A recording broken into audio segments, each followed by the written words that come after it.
There's a great scene in the movie Jurassic Park. There's a great scene in the movie Jurassic Park where, and this is the original, by the way, the original Jurassic Park, back when it was still believable. Okay, back when it was still believable, back when they were just cloning dinosaurs.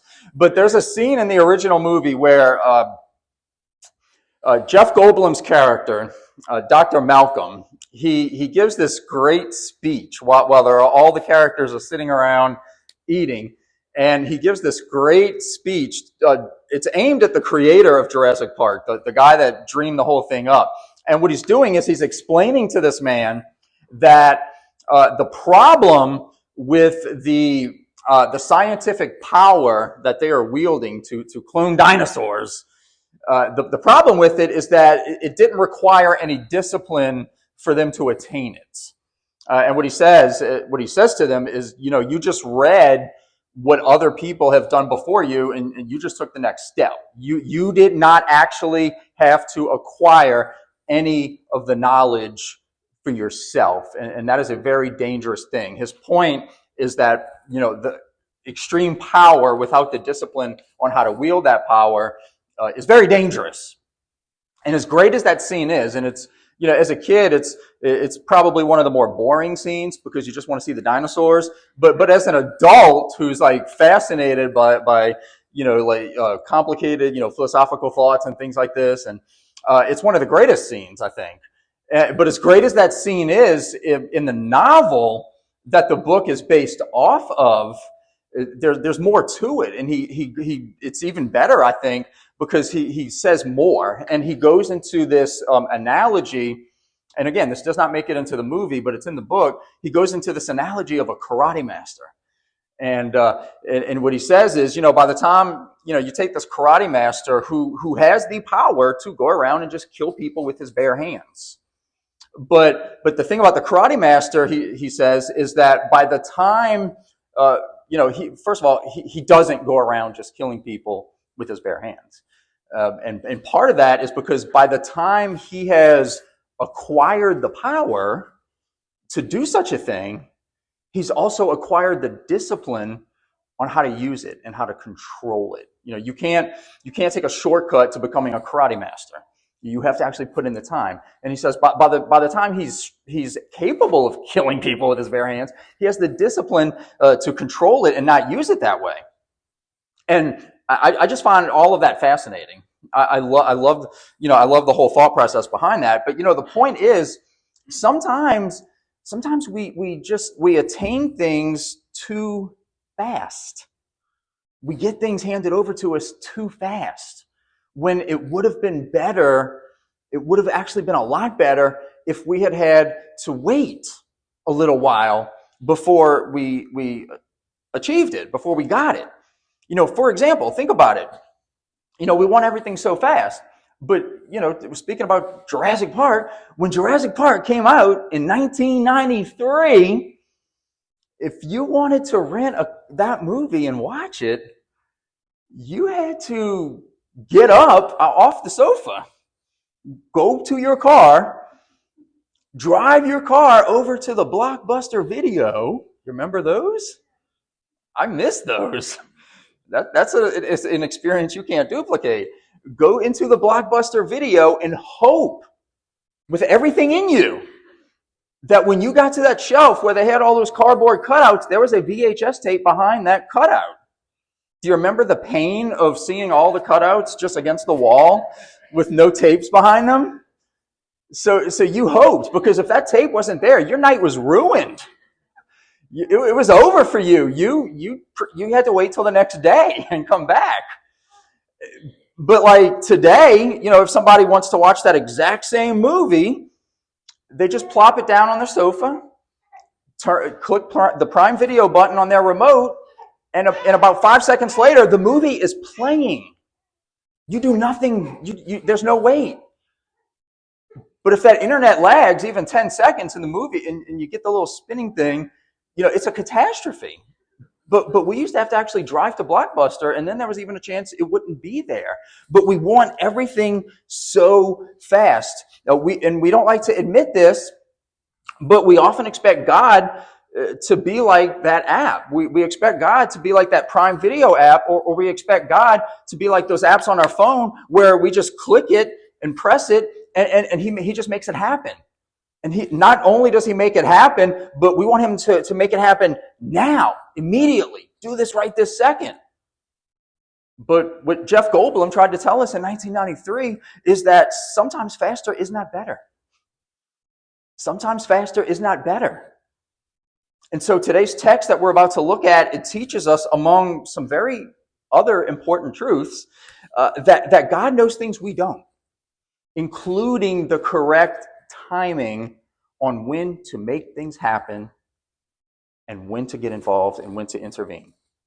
This is the story of the raising of Lazarus from the dead. I love this story. It's one of the most impressive miracles that Jesus ever performed right here. And yet, what's interesting to me is that John records the actual resurrection almost as an afterthought. It's kind of tacked on there at the end. He gives way more. He spends way more time describing Jesus's emotions in the events leading up to the miracle and his interactions with the family. He spends way more time developing that than he does the actual recording of the miracle. Way more time. It's almost as if he really wants us to see that Jesus is not just going through the motions here. He's not just doing this because that's his job. Jesus deeply loves these people. Just like he deeply loves you and me, he deeply loves these people. And yet, as we'll see, despite the fact, but I would say because of the fact that he loves them so much, he's going to show up to that funeral very, very late. Very late. So he delays getting involved on purpose. And while some might think that delay was harsh, what we're going to see today and what I'm going to argue today is it was actually a supremely profound act of love, the reason he timed it the way he did. I want you to know today that when Jesus delays, whether it's a delayed answer to prayer, whether it is a delayed deliverance from a trial or from an illness, or really just any kind of intervention. Maybe it's just a decision you need his help to make. But when he delays, this does not mean he did not hear you. This does not mean he does not care about you. This does not mean that you're on your own. Today's sermon is called The God Who Weeps. Okay, you can hopefully see the tears in his eyes on the screen. The God Who Weeps. I want you to know, and I want to show you 4 ways that God often shows his love for us, even though he may delay a bit in getting involved directly. And so if you haven't already done so, please flip with me to the Gospel of John, chapter 11. We're going to begin today. We're going to take this in 4 sections, but we're going to begin today with verses 1 through 16. So let us read together. John chapter 11, verses 1 through 16 says, "Now, a certain man was ill, Lazarus of Bethany, the village of Mary and her sister Martha. It was Mary who anointed the Lord with ointment and wiped his feet with her hair, whose brother Lazarus was ill. So the sister sent to him, saying, 'Lord, he whom you love is ill.' But when Jesus heard it, he said, 'This illness does not lead to death. It is for the glory of God, so that the Son of God may be glorified through it.' Now Jesus loved Martha and her sister and Lazarus. So when he heard that Lazarus was ill, he stayed 2 days longer in the place where he was. Then after this, he said to the disciples, 'Let us go to Judea again.' The disciples said to him, 'Rabbi, the Jews were just now seeking to stone you, and are you going there again?' Jesus answered, 'Are there not 12 hours in the day? If anyone walks in the day, he does not stumble, because he sees the light of this world. But if anyone walks in the night, he stumbles, because the light is not in him.' After saying these things, he said to them, 'Our friend Lazarus has fallen asleep, but I go to awaken him.' The disciples said to him, Lord, if he is falling asleep, he'll recover. Now Jesus had spoken of his death, but they thought he meant taking rest and sleep. Then Jesus told them plainly, Lazarus has died. And for your sake, I am glad that I was not there, so that you may believe. But let us go to him. So Thomas, called the twin, said to his fellow disciples, let us also go, that we may die with him. So the first of the four ways that I want to share with you today is God cares, but might delay to utilize a better time. He cares, but might delay to utilize a better time. And so what I want to call your attention to here is how the first 16 verses that we just read here of this story, they really emphasize this idea of time. They really emphasize the time and the timing of Jesus' actions here. So I want to make clear that these three siblings that we kind of meet right here in the story, Lazarus, Mary, Martha, these are dear friends of Jesus. These are dear friends of his. We have not yet encountered them in this gospel, but we do see them pop up in the other gospels from time to time. And there are people that Jesus loved very much, that he considered good friends. He goes and stays with them from time to time, in between his traveling and things like that. And there's also a very famous story in Luke chapter 10. That's the story where, if you remember, Jesus went to visit Mary and Martha, and Mary was sitting at Jesus' feet listening to him, and Martha, the busybody, she was running around the house taking care of all the details, and she started fussing at Mary. And then she asked Jesus to fuss at Mary. And Jesus said, I'm not going to fuss at Mary. She's doing the right thing. She's sitting at my feet. And so there's a very famous story, but that's these two ladies here. And he often stayed with them. He loved them very much. And twice right here in this chapter, we see John, the gospel writer, calling attention to how much Jesus loves them. We see him mention it in verse 3, and then he mentions it again in verse 5, how much Jesus loves them, the fact that Jesus loves them. He makes it a point to keep repeating this over and over. And that's precisely why it's so interesting when Jesus does receive word that Lazarus is ill. In verse 3, he deliberately waits 2 more days to go see him. He gets word that his dear friend, his good friend is very sick, and he says, I'm going to wait 2 more days. 2 more days, and then we're going to go see him. And then when you take into account Jesus' supernatural knowledge, his awareness of what's actually going on, he knows when Lazarus dies. So he's aware of all this, and yet he still waits. He still waits. Now, intuitively, we would expect Jesus to rush over there, wouldn't we?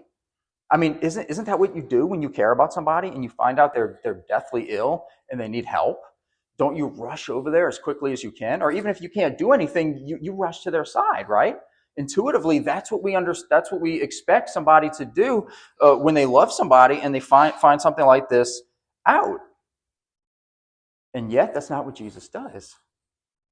And what we see here is the extra 2 days he waits is actually a greater act of love than if he had gone straight there. It's actually a greater act of love. And as we walk through this story, we're going to see a bunch of reasons to back that claim up, that it was a greater act of love. But we see 2 right away. The first one is simply because it's going to bring glory to his Father in heaven through bringing glory to the Son, which is a good enough reason for anything right there. If something is going to bring glory to God, it's worth it, first of all. And we see that in verse 4. He says, this illness does not lead to death. He doesn't mean he's not going to die at all. He's just saying the ultimate outcome is not going to be death. Death is not the end of the story in this case. He says the illness does not lead to death. It is for the glory of God, so that the Son of God may be glorified through it. So that's the first reason. The second is because he's going to use this time to directly strengthen the faith of his disciples. And they're going to need it. Because as I mentioned last week at the closing, this is it. This is the end of Jesus' ministry. He's about to go back into Jerusalem, and that's it. They're going to kill him. Like, we're at the end now. It may not seem that way because we're only halfway through the gospel, but we're at the end of his ministry now. And they're about to kill him. And these disciples are going to need all the faith. They're going to need all the strength they can get during that time. And that's what Jesus tells him in verse 14 and 15. He says, Lazarus has died. And for your sake, he says to them, for your sake, I am glad I was not there so that you may believe. So in part, he's doing this to strengthen their faith. And he's going to strengthen a whole bunch of people's faith as this story unfolds, as we walk through it. And he says, but let's go to him. So later on, again, we're going to see even more reasons why this is actually a better act of love. There's more reasons, but these reasons, they're reasons only Jesus knows.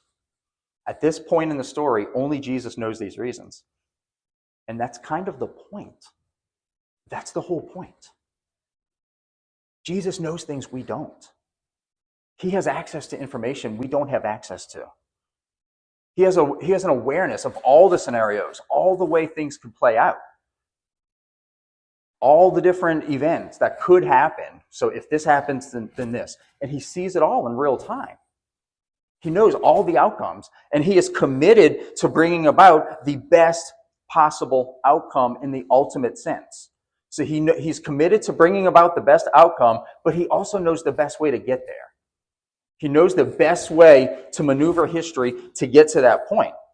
So when we're begging with him and when we're pleading with him to get involved, and would you please step in now and fix this situation or fix that situation or take away this illness or fix this person that's aggravating me, when we're begging and we're pleading with him to get involved and do all these things, and he doesn't respond right away, or he doesn't immediately do the thing we're asking him to do, or he delays 2 days before he comes, in those situations, this does not mean he's ignoring you.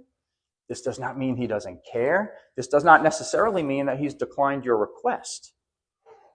Again, he knows things we don't know. And it could just very well be the case that he's waiting for the best possible time to show up.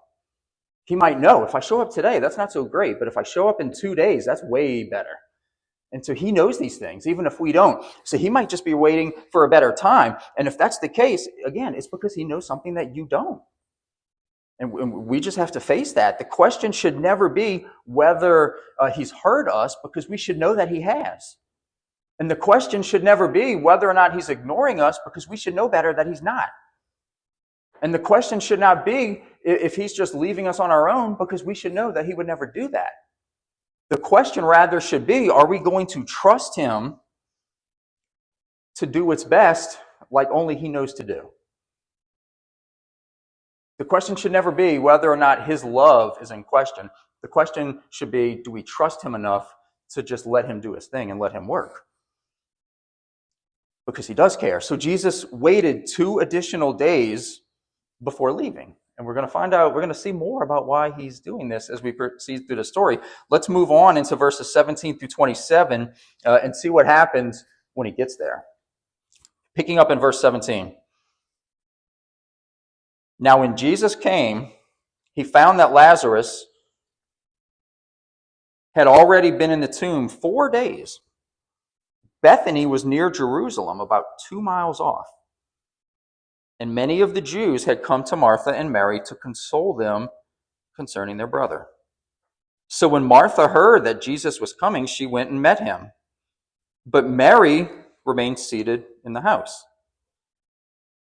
Martha said to Jesus, Lord, if you had been here, my brother would not have died. But even now I know that whatever you ask from God, God will give you. Jesus said to her, your brother will rise again. Martha said to him, I know that he will rise again in the resurrection on the last day. Jesus said to her, I am the resurrection and the life. Whoever believes in me, though he die, yet shall he live. And everyone who lives and believes in me shall never die. Do you believe this? She said to him, yes, Lord. I believe that you are the Christ, the Son of God, who is coming into the world. So the second way that God still shows his love is that God cares, but he might delay to keep you focused on him. He cares, but he might delay to keep you focused on him. So the key statement in verses 17 through 27 is that great I am statement. Jesus says in verse 25, I am the way. I'm sorry, I'm jumping ahead. I am the resurrection and the life. In John chapter 14, he's going to say, I am the way. But here he says, I am the resurrection and the life. And again, this is another one of those great I am statements that we see so many of in the Gospel of John. Every time Jesus makes one of these I am statements, he's revealing something huge about himself. He's revealing something very important about him and who he is. And here he says, I am the resurrection and the life. And, this is something that his disciples then, and I would even argue a lot of Christ followers today would do well to really wrap our minds around. He wanted them to wrap their minds around this. They needed to understand this, and we need to reflect on what this statement means and all of its implications. Jesus is the resurrection and the life. So much of the world, so many people in the world are terrified of death. They think death is like this, it's like the worst possible thing that could happen, and it's terrifying. And Jesus stands there and he says, in my light, death has no darkness. In my light, death has no sting. Like, I am the resurrection. I am the life. In me, there is life. If you are in me, you need not fear death. Because the only thing on the other side of that curtain, if you belong to me, is glory. So he takes away the worst possible fear, but so much of the world still lives in this fear, like under this shadow. And Jesus says, I'm the resurrection and the life. If you're in me, you have life. If you're in me, you will never die. And so he also ties all this in with what he said back in verse 15 about how all of this was going to be necessary for the disciples' faith. And they don't know yet what he's going to do, but he's setting the stage. He's about to use a physical resurrection to raise somebody from the dead, to make a spiritual application, to make a spiritual truth that in him we don't need to fear death. He's going to use a physical raising from the dead to show us that we're all free from death in him. And nobody has any clue that that's where he's going with this, but he's setting the stage for it. But this critical teaching that he wanted them to get, this idea, like, look, in me, there is no death. It needed a context. That teaching needed a context for them to be able to understand it. In this situation, for better or worse, this tragedy, this gave him that context. He has everybody's attention right now. Everybody's looking at him to see what he's going to do. And I'll say this, and it's unfortunate, and we don't like to hear this, but it's also the case that people are often way more receptive to spiritual truths in the wake of some sort of disaster, or in the wake of some horrible event, or some health diagnosis, or some sort of personal tragedy. They are way more receptive to spiritual truth than they are at any other time. It just is what it is. It just is what it is. Do you know that Bible sales increased by 36% right after Charlie Kirk's assassination? You know that? 36% spike in Bible sales. Pastors all across the country reported seeing a rise in attendance in their churches, specifically among young people, like young adults and youth. All of a sudden, all these younger people were suddenly very interested in spiritual matters. There's just something about tragedies and these types of horrible events that just makes us receptive and makes us start asking questions. After 9/11, America got very, very, people got very, very interested in spiritual things. Churches, attendance spiked. We see this every time there's a big tragedy. If you were at the Purpose-Driven Life study last week, I shared the story about how Hurricane Katrina and losing every one of my physical possessions in Hurricane Katrina was instrumental in my coming to faith. I asked questions I never would have asked unless all of that had been stripped away from me. It was like it was in my darkest moment when I was flat on my face that I finally started asking the real questions, the important questions. And that, I mean, I don't know how or if I would have ever come to faith if you remove that from my story, because I was way too proud. I was way too full of myself. I took way too much comfort in all of those possessions I had and all of that. And so, as much as none of us want to walk through the hard times, there's something that happens when we do. There's something that happens that makes us receptive, that makes it possible for God to teach us things that we would not allow him to teach us at any other time, except in the wake of those tragedies and those hard situations. So we don't want to walk through it, but at the same time, so much of our faith journey is almost dependent on us going through some of these hard times. And I can look at the text and see, Jesus, he sure had Martha's attention in this story. She just lost her brother. She's completely, she's a wreck, probably. It's only been a few days. She's a wreck. And he sure has her attention. She does not even wait for him to get to her village. As soon as she hears he's drawing near, if you look at the text, it's right there, she goes to meet him. She doesn't even wait for him to get there. She takes off and she meets him before he even gets into Bethany. She meets him when he's still on the outskirts. That's how eager she is to see him and to hear from him and to see what he's going to say. He has her attention in a way that he might not have had her attention under any other circumstances. And so notice, though, because of that, and she's focused on him, this gives her the opportunity, this gives Jesus the opportunity to have a very important spiritual conversation with her. And she's dialed in. And don't take her statement when she says, Lord, if you had been here, my brother would not have died. That's not her fussing at him. When I was younger, I used to read that, and I thought she was kind of like fussing at. That's not what she's doing. She's not fussing at him. She didn't say, if you had gotten here sooner. She understands he wasn't there. She understands logistically he couldn't have gotten there in time.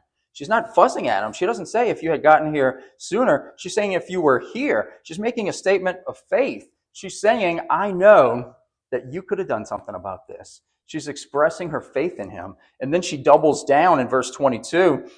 She says, but even now, I know that whatever you ask from God, God will give you. And that's her way of saying, even still, I still believe. If you had been here, I know you could have done something. You weren't. I get it. But even now, I still believe in you. I still know that God will do whatever you ask of him.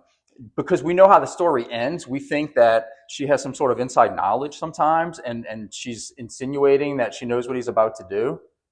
And that's what she's talking about. That's not what she's talking about. She has no concept of what Jesus is about to do. And we see that in the next statement of verse 24, when she says, yeah, he'll rise again at the end of time. She has no concept of what he's about to do. She's simply expressing faith in him. And to which Jesus says, because she says in the resurrection, he'll rise again. And that's where Jesus says it. He says, I am the resurrection and the life. And he just hits it right there. He says, whoever believes in me, though he die, yet shall he live. And because he has her attention, and because she's so dialed on to him right now, he very pointedly points right to her and asks her, do you believe this? And he's got her. He's got her whole attention. Do you believe this? It's very personal right now. Do you believe this? And she says, yes, Lord, I believe that you are the Christ, the Son of God, who is coming into the world. And can I just say, what a profound statement of faith I find that to be. She actually called him the Son of God. And that's the kind of talk that makes people want to stone Jesus. Whenever he even insinuates that he is God's son, they get mad at him. And if you're keeping score, I'm pretty confident only JTB so far in this gospel has said anything even remotely close to the fact that Jesus is the Son of God.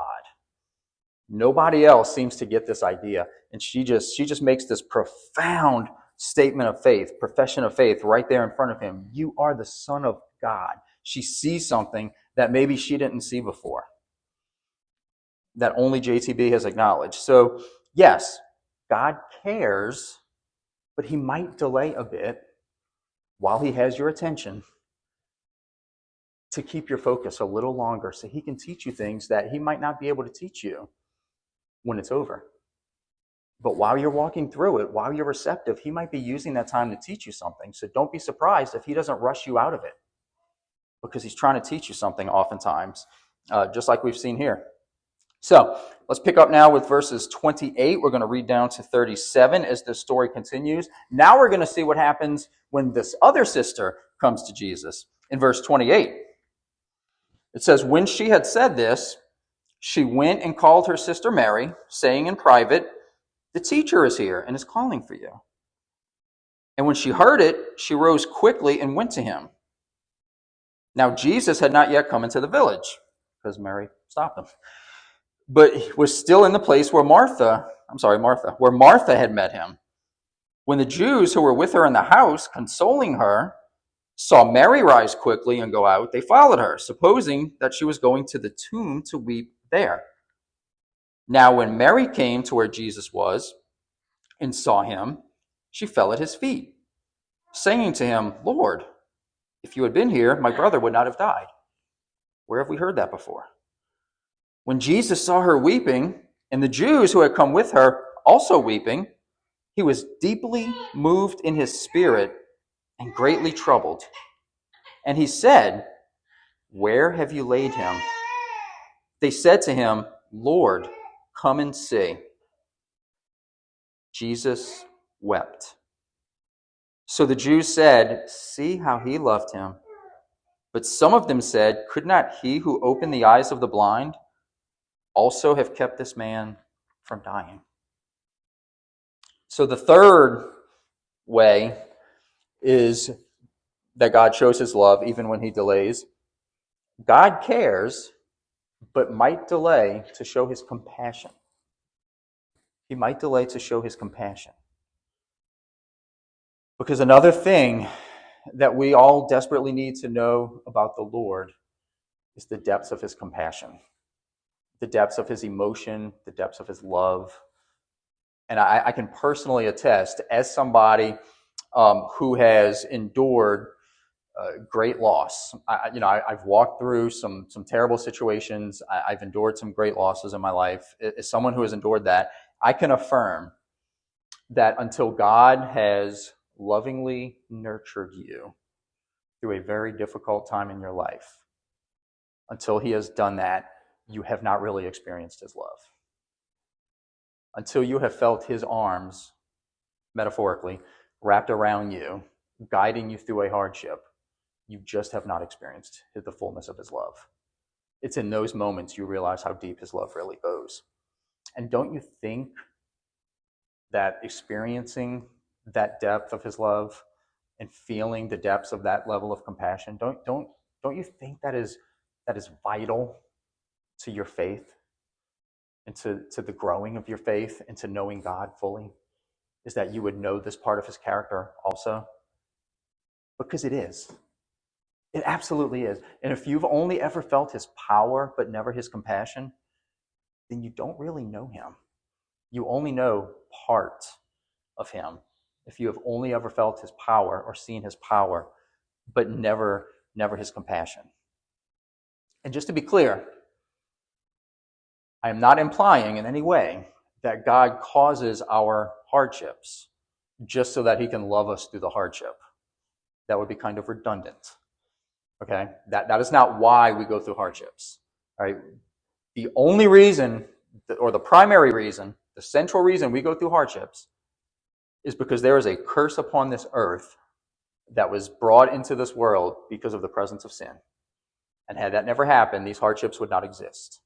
That is why we endure hardships. God does not cause that. And yet, even in that, the mere presence of these hardships gives God the opportunity to pour out his compassion on us and for us to know him more fully than we ever could if those hardships never existed at all. So even though he doesn't cause the hardships, their presence allows him to love us in a way that we would not have experienced his love otherwise. And his compassion, the compassion I'm talking about, that is what Mary and that is what the other mourners at this event. That is what they get here. That is what they get when Jesus shows up, is his compassion.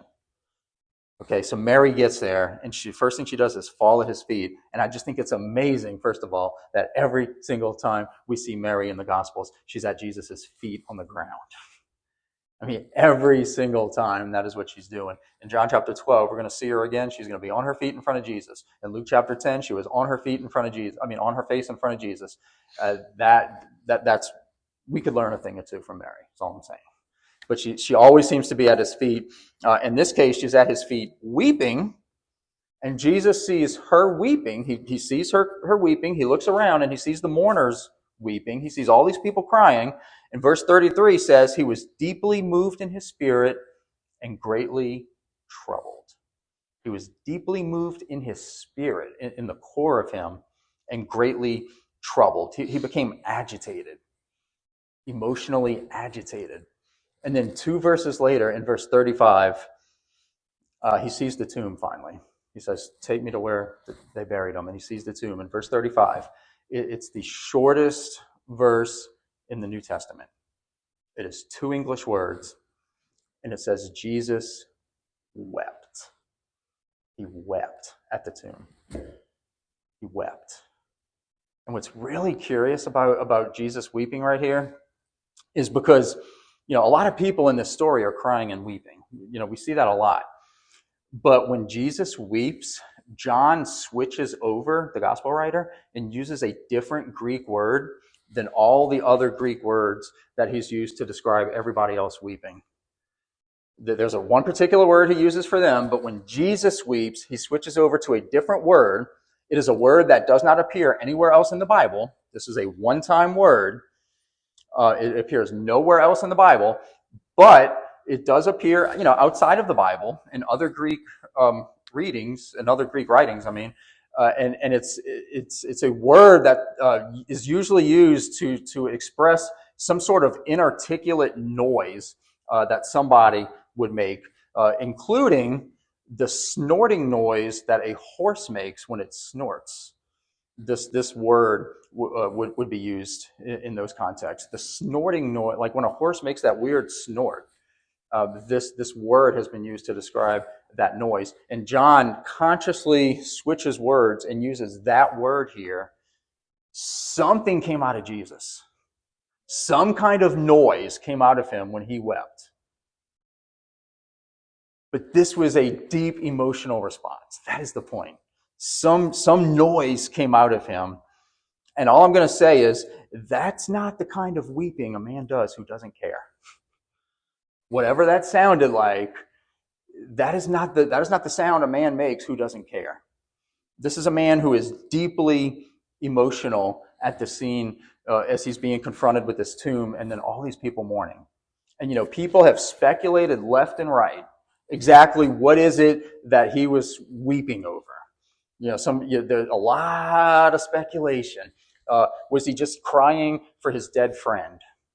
Was he just crying because he was surrounded by all this pain and misery? Was he weeping because it broke because it hurt his spirit to see so much darkness and lostness in front of him? These people that couldn't comprehend what he was about to do. Was he just really, really angry at sin and what sin had done to the world, that this was just him being presented because he's looking firsthand.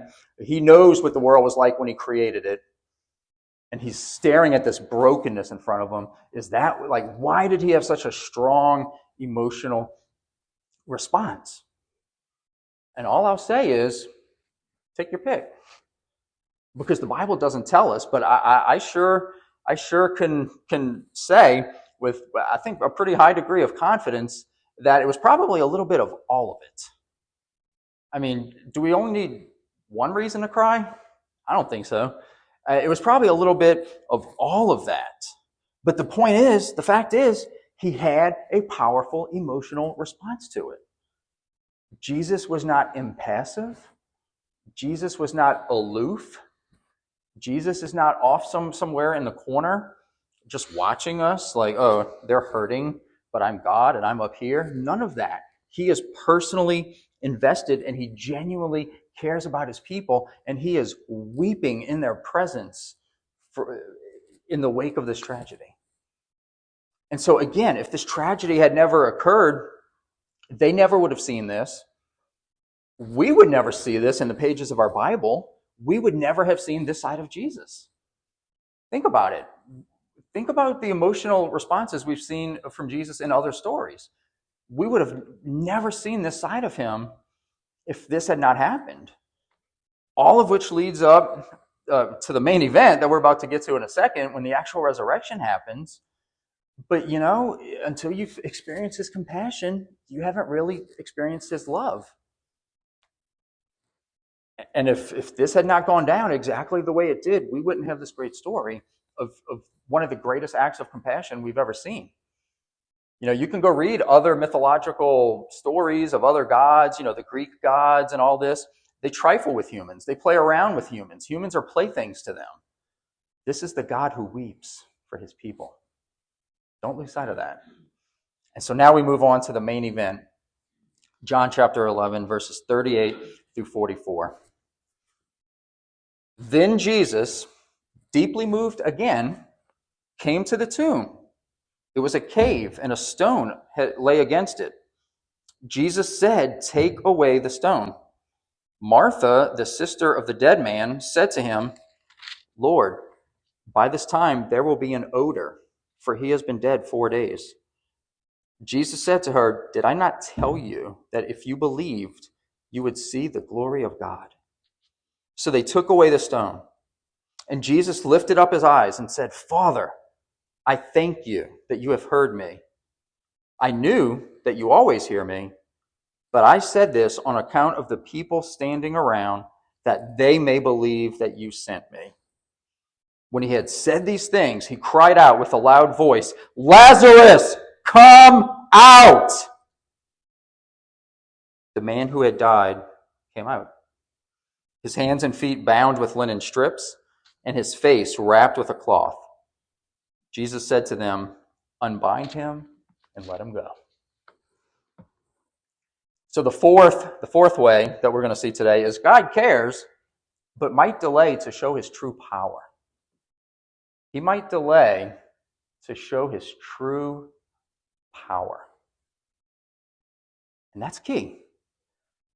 Have you ever tried to imagine a Bible? If not, you're about to. Have you ever tried to imagine a Bible where back in the book of Exodus, at the very moment the Egyptians start chasing the Hebrews out of Egypt, the moment they take off, a Bible where God says, "Whoa, my people are scared and they're crying out to me.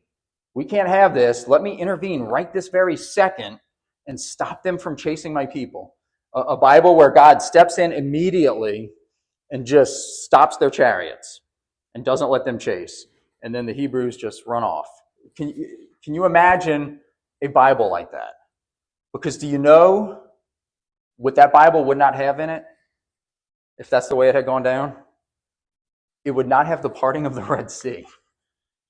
It would not have one of the greatest miracles God ever orchestrated. And the very moment when the Hebrew people realized just how powerful their God really was. We wouldn't have that if God had stepped in immediately and stopped the threat. But because he allowed it to happen for a time, until this key moment, we get this amazing display of his power. And it's at that moment we're like, wow, this God that we celebrate and we worship and we love, he is huge and he can do anything.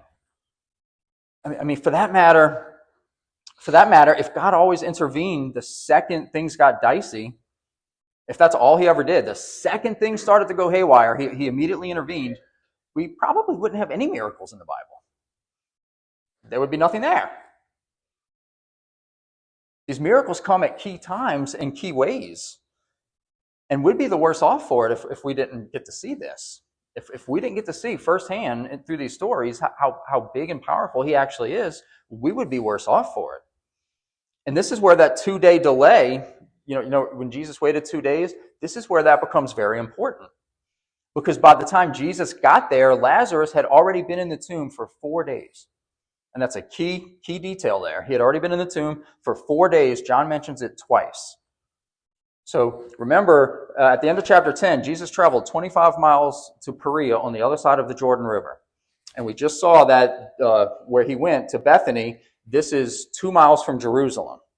So that's a distance of about 23 miles from one to the other, from Perea where he was to Bethany where he's going. That is a trip that takes about 1 day. All right, when you take off from one to the other, it takes you about 1 day. So let's do the math.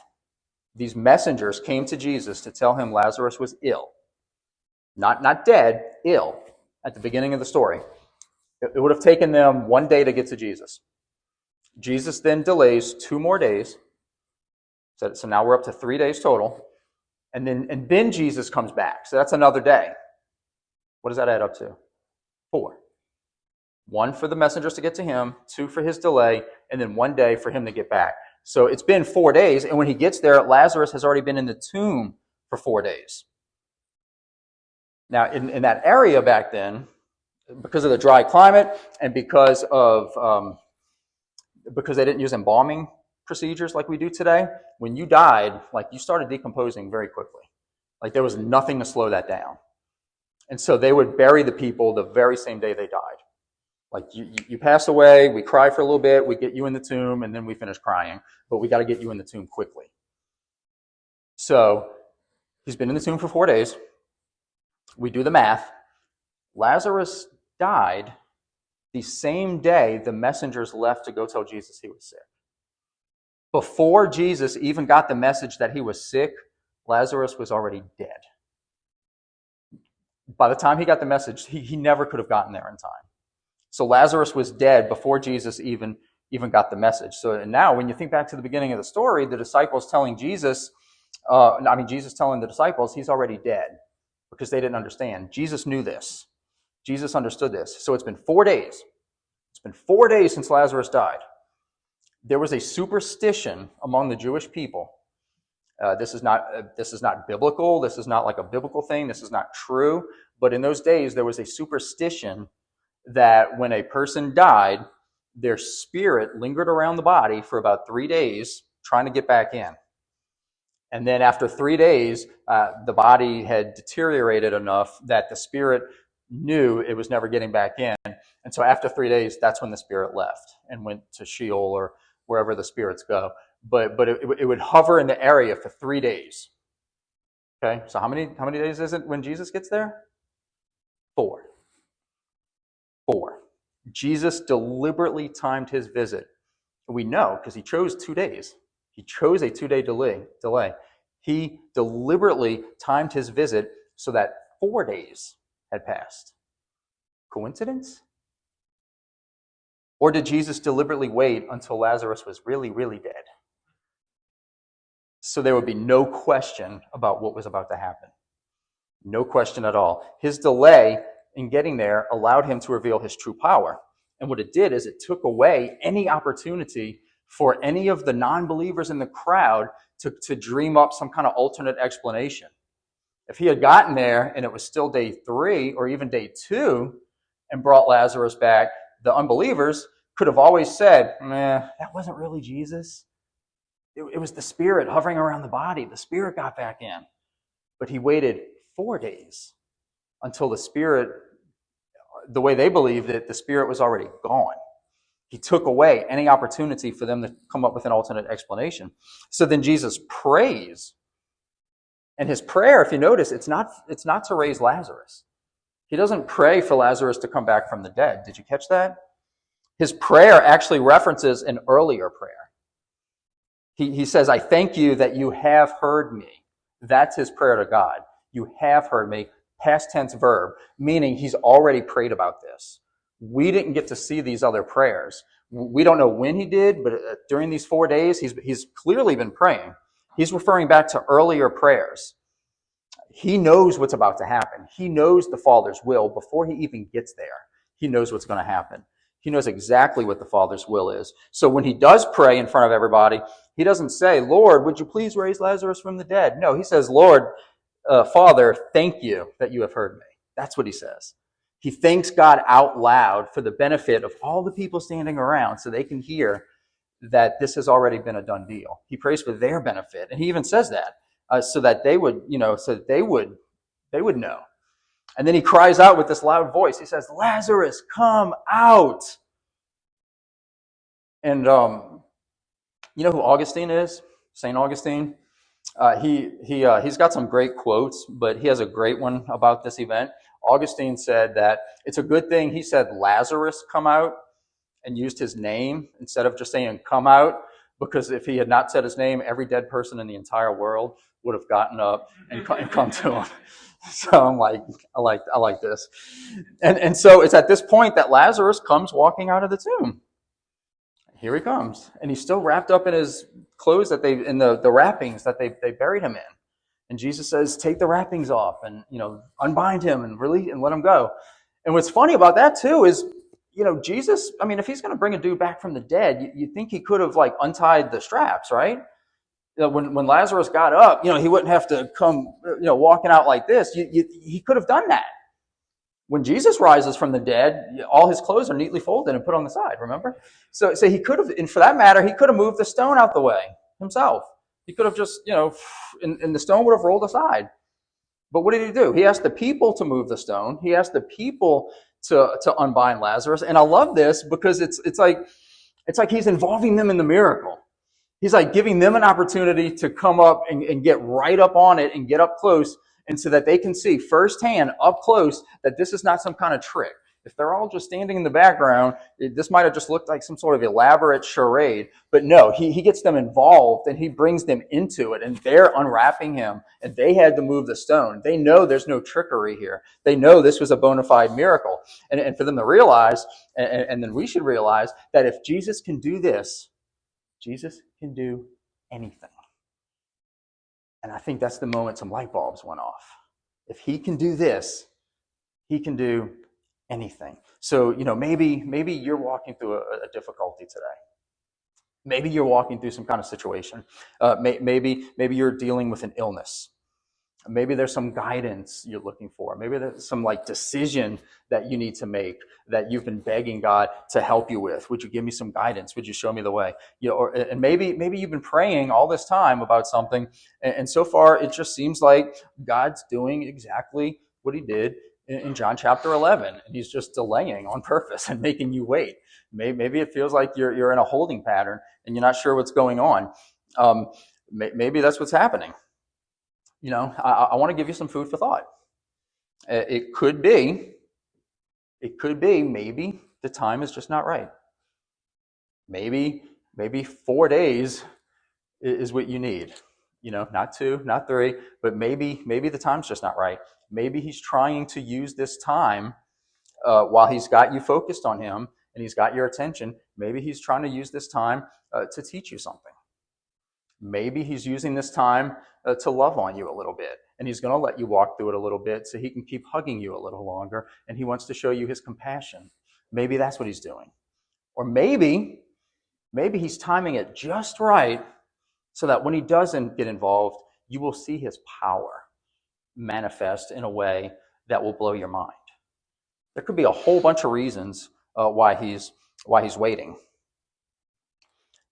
Unlike the creators of Jurassic Park, God has the supreme power to do great things, but he also has the supreme wisdom to know when and how to do those great things. And so that's the tricky part for us, is because we need to keep this in mind and we need to trust him. We need to let the knowledge of his power give us boldness, but we also need to let the knowledge of his wisdom give us confidence, because he'll do the right thing at the right time. So it takes boldness and confidence here, and he'll act and he'll get involved at the right time and in the right way, and it's on us to just trust that he knows what he's doing, even if we're waiting. And so even if he never does the things we want him to do, because that's always a possibility too. He may never do the thing we want him to do, that we want him to do. We may never see it during our lifetime.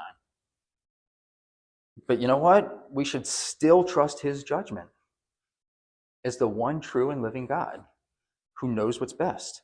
And remember that he is still worthy of our praise and our affection and our worship simply because of who he is, even if he never does the thing we want him to do. Why? because we trust that he knows what he's doing.